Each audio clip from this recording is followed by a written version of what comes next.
Hey guys, it's Anthony back with another video. We're getting close to hanging, so I want to get into a little bit more description of the types of drywall, sizes, lengths, width. I'll probably break this up into 2 videos just because I don't want to make this video too long.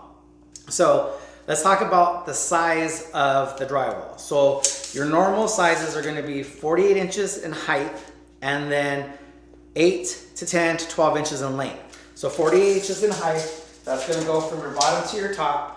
And then you're going to have your 8 to 10 going from your left to right. And that's going to be your length. Okay? Now the only caveat to that is I have seen some drywall that's 54 inches. But I've never seen it at a big box store and I've never personally used it. So let's get into the 48 inches first. So 48 inches. Most houses that were built before 2000 were about 8-foot ceilings. Okay, so you could go into most houses and touch up and touch the ceiling. Well, after about maybe 2004, 2005, they started building these houses that were 9-foot, 10-foot, 12-foot ceilings. You go into some of these bigger houses, and when you pass the foyer or the foyer itself, where you enter into the house before you get into their grand room, their living room, they could be anywhere from 15, 17, 18, 20 foot high, right? And so if it's a 20-foot high wall to get to the ceiling, then it's easy because these are 48 inches in height or 4 foot. So you stack 5 of those, you got to the top. Well, if it's a 9-foot ceiling, you stack 2 of them high, you're 8 foot, you're still 1 foot short. So you're gonna have to put a foot somewhere, which is either gonna be on the top, the bottom, or a belly band, right? And I'll explain what a belly band is later down the road.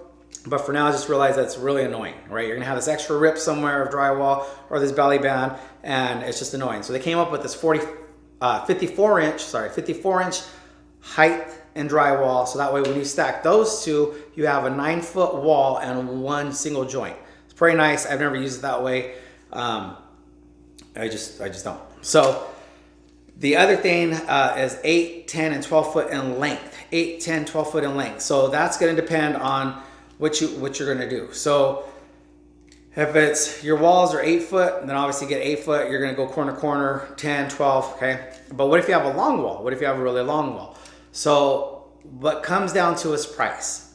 If you have a long wall and you're more comfortable putting up 8 feet in length, you're gonna have a lot more to hang because you're gonna have more boards to hang, which is gonna give you more joints that you're gonna have to coat. Now, if you go with the 12 foot, they're a little bit harder to get used to and adjust to because they are bigger in length and a little heavier because you have more material, but you're gonna have less joints and you're gonna have possibly less cost. It depends sometimes. Possibly less cost because you're gonna buy less sheets. But the 12 foot right now runs about $24 a sheet, a 12 foot by 4 foot, and a 8 foot by 12 foot runs about, I think, between like 11 and 13 bucks. I can't remember. So depending on how big your project is, your PB&J, your project, your budget, and your job size, that's going to determine that. Okay, so let's talk thickness of the drywall. So you have 4 thicknesses.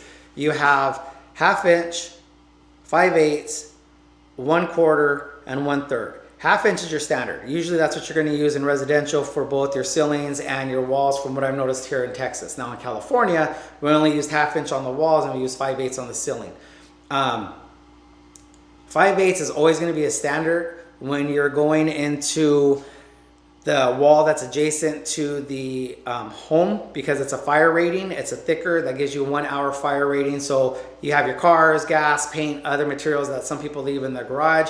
If there's an explosion in the garage, it gives you 1 hour to get out. So that's why that's a 5/8 by code rating. Now it depends on where you're at, city, state, county, that your codes are gonna determine what you're gonna use, but that's the typical.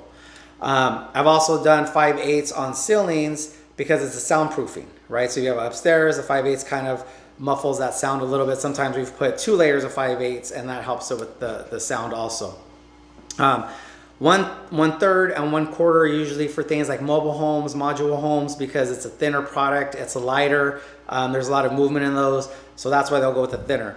I've used a combination of 5/8 and a 1/3 or 1/4 when I'm doing a plaster tie-in. So let's say the house was plaster and we need to bring that thickness up, then I'll put a 5/8 and then I'll put a 1/4 inch or a 1/3 to kind of build that up so I'm not just packing it with mud, if that makes sense. Let me get into the next video and we'll do a little bit more about drywall.